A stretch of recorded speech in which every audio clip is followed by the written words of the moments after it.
আমি হব রাজকুমার। এবারের ঈদে ব্যাপক সাড়া ফেলেছে হিমেল আশরাফ পরিচালিত সিনেমা রাজকুমার। এই সিনেমার রাজকুমার গানটি ইউটিউবে প্রকাশ পায়।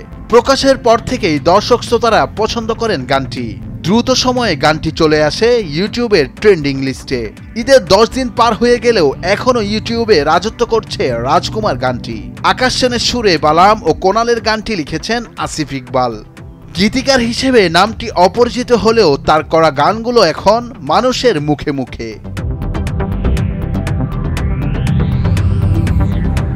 শুধু এই গান নয়, আসিফ ইকবালের লেখা 3টি গান একসঙ্গে ইউটিউবের সেরা 10 ট্রেন্ডিংয়ে আছে।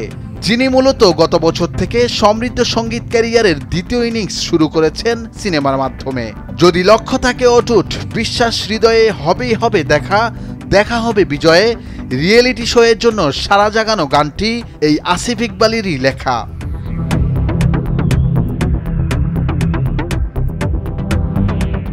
গান লেখার 4 দশকের ক্যারিয়ারে সিনেমার জন্য গান লেখা শুরু করেছিলেন 2018 সালে।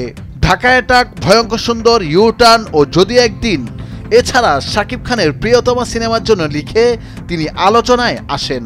সেই ধারাবাহিকতায় এবারের ঈদে মুক্তি পাওয়া সবচেয়ে বড় ছবি রাজকুমারের টাইটেল গানও তারই লেখা, যে গান মুক্তির পর থেকে অবস্থান করছিল ইউটিউব ট্রেন্ডিংয়ে বাংলাদেশের 1 নম্বর গান হিসেবে।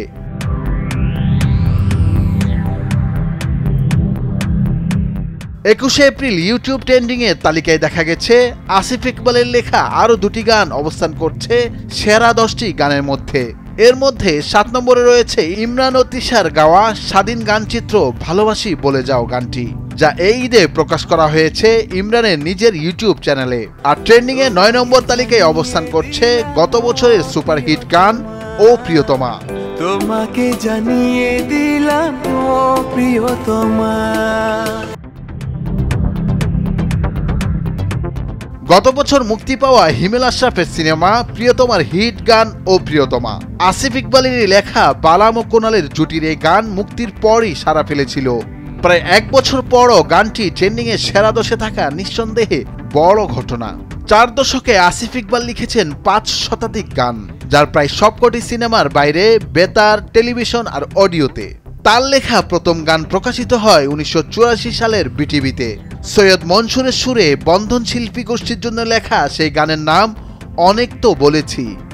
এরপর আর থামেননি, লিখেছেন হাত ভরে।